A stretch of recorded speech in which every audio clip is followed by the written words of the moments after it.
కి స్వాగతం.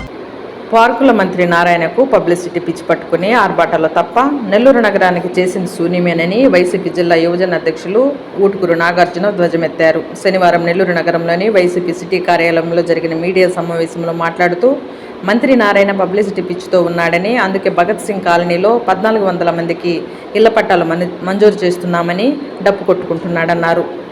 గత వైసీపీ ప్రభుత్వంలో భగత్ సింగ్ కాలనీకి వరదలు వచ్చిన సమయంలో మా నాయకుడు నాటి ముఖ్యమంత్రి వైఎస్ జగన్మోహన్ రెడ్డి వచ్చి కాలనీ వాసుల పరిస్థితి చూసి వరదల నుంచి శాశ్వత రక్షణ కల్పించేలా 100 కోట్ల రూపాయలు రిటర్నింగ్ వాల్ నిర్మాణం కోసం మంజూరు చేశారన్నారు. ఆ సమయంలోనే అక్కడ 3500 కుటుంబాలకు పొజిషన్ సర్టిఫికేట్ ఇవ్వవలసిందనిగా జగన్మోహన్ రెడ్డి అధికారులను ఆదేశించడంతో వారందరికీ ఆ రోజు పొజిషన్ సర్టిఫికేట్ ఇవ్వడం జరిగిందన్నారు. కేవలం వైసీపీ ప్రభుత్వంలోనే 90% రిటర్నింగ్ వాల్ పనులు పూర్తయ్యాయని తెలిపారు. ఈ లోపల ఎన్నికలు రావడంతో పనులు కొంత ఆలస్యమయ్యాయన్నారు. ప్రస్తుత భగత్ సింగ్ కాలనీ వద్ద రిటర్నింగ్ వాల్ పనులు పూర్తి కావడంతో వైసీపీ వాళ్ళకి క్రెడిట్ ఎక్కడ వెళ్తుందో అన్న భావనతో మంత్రి నారాయణ పట్టాల కార్యక్రమాన్ని తెర మీదకు తెచ్చారన్నారు. ఆ రోజు వైసీపీ ప్రభుత్వంలో రిటర్నింగ్ వాల్ నిర్మాణం జరగకుండా బాధితులకు పొజిషన్ సర్టిఫికెట్లు ఇవ్వకుండా ఉంటే ఈరోజు మంత్రి నారాయణ పేద ప్రజలకు ఇళ్ల పట్టాల కార్యక్రమానికి శ్రీకారం చుట్టేవారని ప్రశ్నించారు. ముందుగా దేశం కోసం పోరాడి వీరమరణం పొందినటువంటి తెలుగు బిడ్డ వీర జవాన్ మురళీ నాయక్ గారికి నివాళులర్పిస్తూ ఆయన కుటుంబానికి వైఎస్ఆర్ కాంగ్రెస్ పార్టీ యువజన విభాగం తరఫున మా ప్రగాఢ సానుభూతిని తెలియజేస్తూ ఆ కుటుంబానికి ఆ భగవంతుని మనోధైర్యం ప్రసాదించాలని ప్రార్థిస్తున్నాము.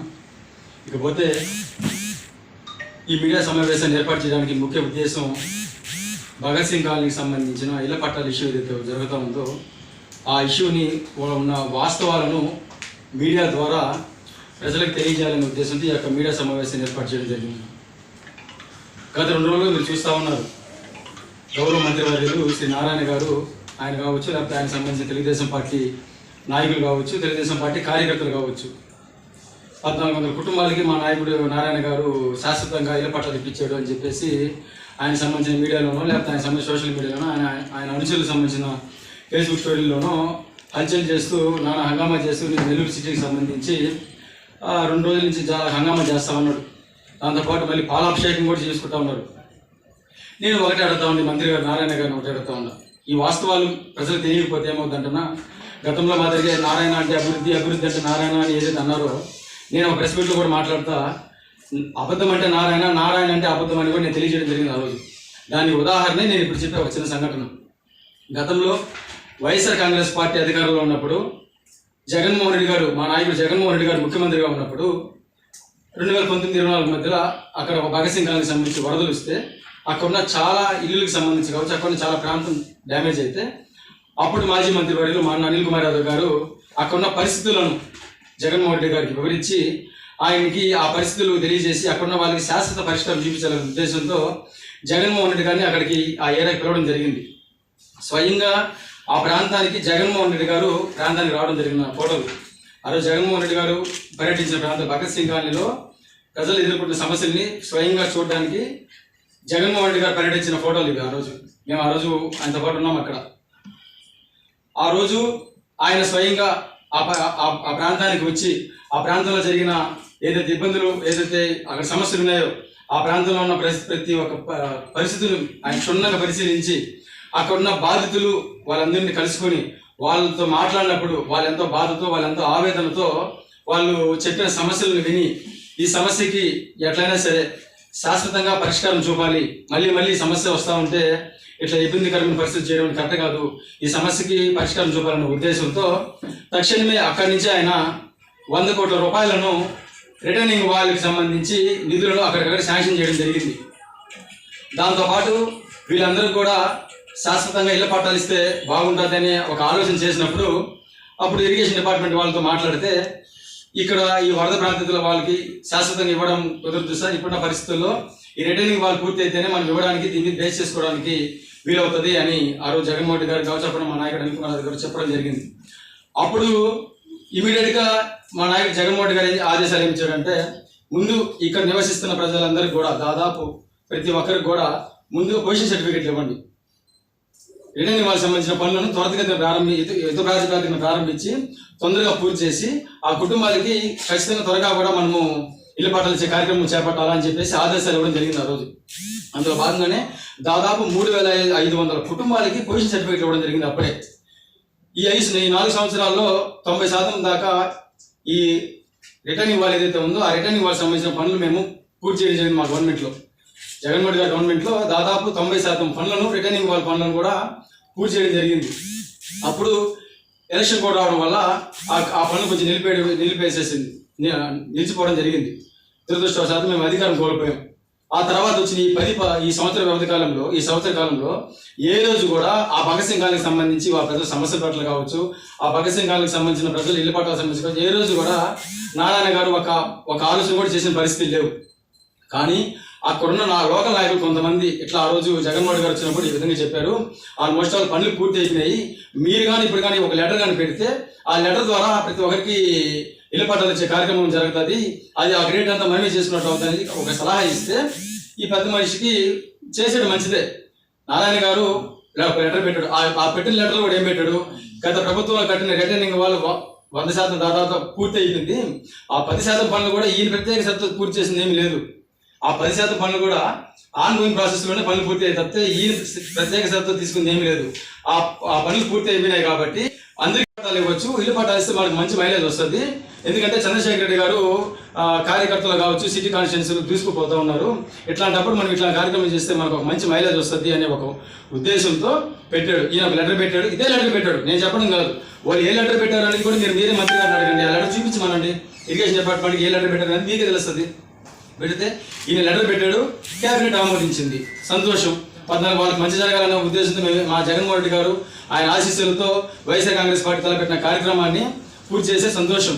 కానీ మొత్తం మేమే చేసాము, ఆ పని మొత్తం మేమే పూర్తి చేసాము, రిటర్నింగ్ వాళ్ళు కూడా మా ప్రభుత్వంలోనే కట్టాము, వీరి సమస్యల పట్ల మేమే చేసాము అని చెప్పుకోవడం దౌర్భాగ్యం అని తెలియజేస్తా ఉంటాం.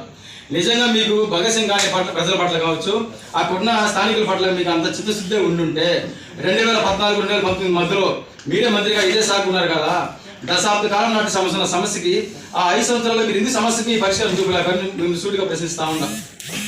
ఎందుకంటే కనీసం మీకు ప్రజల పట్ల కావచ్చు, ప్రజల తరపున కావచ్చు, వాళ్ళు ఎదుర్కొంటున్న సమస్యల పట్ల కావచ్చు కనీసం అవగాహన లేదు కాబట్టి మీకు దాని గురించి తెలియలేదు, మీరు దాని గురించి పట్టించుకోవాలా. మా ప్రభుత్వం అధికారంలోకి వచ్చిన తర్వాత మాకు సమస్యల పట్ల, స్థానికులు ఎదుర్కొంటున్న ఇబ్బందుల పట్ల మాకు అవగాహన ఉంది కాబట్టి ఆ సమస్యలను మేము పరిష్కరించే దిశగా మేము పనిచేసాం కాబట్టి ఈరోజు అన్ని పనులను మేము పూర్తి చేసుకుంటూ వస్తాము. మేము చేసిన పనులని, మేము పూర్తి చేసిన పనులని మీరు చేసుకుని మీరే పూర్తి చేసినట్టు డబ్బా కొట్టుకుంటూ సోషల్ మీడియాలో బాగా ఉన్నట్టు మీ అనుకూల మీడియాతో చేసుకోవడం ఎంతవరకు సమంజసమో ఒకసారి ఆలోచన తెలియజేస్తా ఉన్నాం. ఇకపోతే మొన్నటిదాకా అభివృద్ధి అంటే నారాయణ అభివృద్ధి అని చెప్పిన పెద్ద మనుషులు ఈరోజు ఆయనకి మరొక కొత్త పేరు పెట్టారు, పార్కుల మంత్రి అంటే. ఆయన అభివృద్ధి నారాయణ కాదంటే పార్కుల మంత్రి. ఏందయ్యా అంటే ఆయన వచ్చిన తర్వాత పార్కులన్నీ సస్యశ్యామలంగా సుందరవనంగా తీర్చిదిద్దుతున్నాయని చెప్పేసి వచ్చి ఎప్పుడు వస్తాడో తెలియదు, ఎప్పుడు పోతాడో తెలియదు, వచ్చినప్పుడల్లా పలానా పార్క్ అంటాడు, టక అంటాడు, ఓపెనింగ్ అంటాడు, చేసేస్తాడు. తీరా చూస్తే అది ఎంత పెద్ద స్కామ్ అంటే, పార్కుల స్కామ్ అది ఎంత అంటే ఒక తెలుగుదేశం పార్టీలో స్కామ్ అనేది పరిపాటిగా మారిపోయింది. కార్యకర్తల లెవెల్లో ఒక స్కామ్, బి గ్రేడ్ నాయకులు ఒక స్కామ్, ఏ గ్రేడ్ నాయకులు ఒక స్కామ్. ఈ కార్యకర్త సంబంధించిన స్కామ్ ఎట్లా ఉంటుందంటే, ఇది 2019-24 మధ్యలో మా ప్రభుత్వంలో జగన్మోహన్ రెడ్డి గారి హయాంలో చేసిన పార్కులు, ఇది ఎలంబార్దిన పార్కు, ఒకటి బలిసిపాలెం పార్కు, ఇంకోటి మెట్టపాలెం పార్కు, దాదాపు 3 పార్కులకు సంబంధించి నోడా అప్రూవల్తో 2 కోట్ల పైచిలుకుతో మేము పార్కులు మేము పూర్తి చేయడం జరిగింది. ఆ రోజు 2 కోట్ల వ్యయంతో పార్కులు పూర్తి చేయడం జరిగింది. ఈ ప్లేసులు ఈ విధంగా రావడానికి కారణం, ముందుగా అక్కడ జంగిలు, ఒక అడవిలాగా అక్కడ ఆ ప్రాంతంలో గందరగోళంగా ఉంటే దాన్ని క్లియర్ చేసుకోవడానికి స్థానికులందరూ అభ్యర్థిస్తే మా గవర్నమెంట్లో జగన్మోహన్ గారి ఆశీస్సులతో ఈ యొక్క పార్కులని మేము నీట్గా దాదాపు 2 కోట్ల వ్యయంతో ఖర్చు పెట్టి కట్టించి మా ప్రభుత్వంలోనే మొదలుపెట్టే, మా ప్రభుత్వంలోనే ఓపెన్ చేసాం ఈ పార్కులన్నీ కూడా. ఇవన్నీ అప్పుడు ఫోటోలు ఇవన్నీ కూడా చేసి ఆ పార్కుల మెయింటెనెన్స్ కోసం ఒక 2 మనుషులను పెట్టి, ఆ పార్కుల మెయింటెనెన్స్ 2 మనుషులు పెట్టి, అక్కడున్న పార్కులు మంచినీళ్ళు పట్టడం కావచ్చు, గడ్డి ఏదైనా పెరిగితే దాన్ని చేయడం కోసం అని 2 మనుషులు పెడితే ప్రభుత్వం అధికారం మారిన తర్వాత నుంచి, కూటమి ప్రభుత్వం అధికారం మారిన తర్వాత నుంచి అక్కడున్న పార్కులో పనిచేసే నాయకులను తీసేశారు, కొంతమంది పని వాళ్ళని తీసేశారు.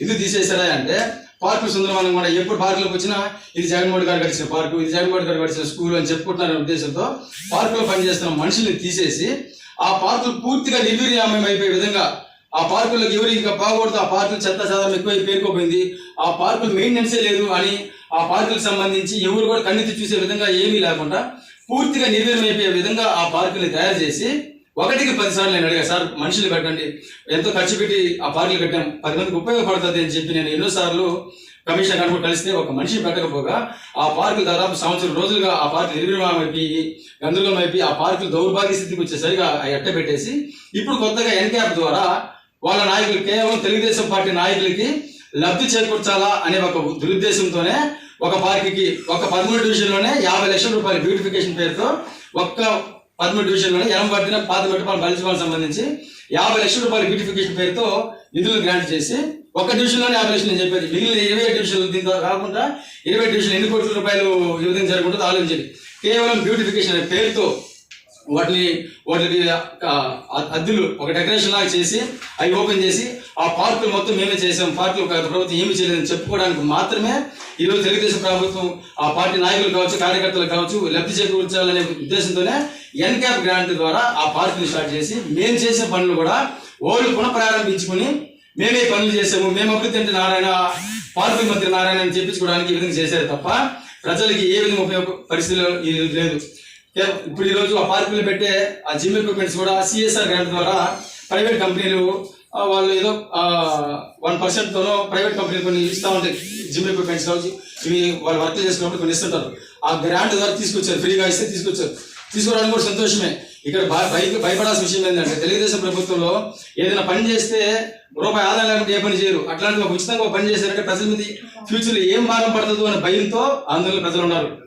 ఈరోజు ఈ పార్కులు ఓపెన్ చేస్తూ మంత్రి నారాయణ గారు ఒక మాట అన్నాడు, మేము ఈ సమ్మర్లో పిల్లలకి మేము గిఫ్ట్గా ఈ పార్కులు ఓపెన్ చేస్తున్నాం అని చెప్పేసి మాట్లాడడం జరిగింది. నిజంగా నీ కార్యకర్తలకి లబ్ధి చేకూర్చాలన్న ఉద్దేశంతో నీ పనులను తలపెట్టి ఈరోజు నువ్వు పనులు ఒక్కొక్క నాయకుడికి ఒక్కొక్క ఊరిలో ఒక్కొక్క నాయకుడికి పని ఇచ్చేసి ఆ డబ్బుల్లో సగం మిగిల్చుకొని జోబులు వేసుకోమని నువ్వే స్వయంగా వాళ్ళకి సలహాలు సూచనలు ఇచ్చి ఓపెనింగ్ టైంలో వచ్చి పిల్లలు నేను బహుమతి ఇస్తున్నాను చెప్పడం ఎంతవరకు సమంజసమో తెలియజేస్తా ఉన్నా.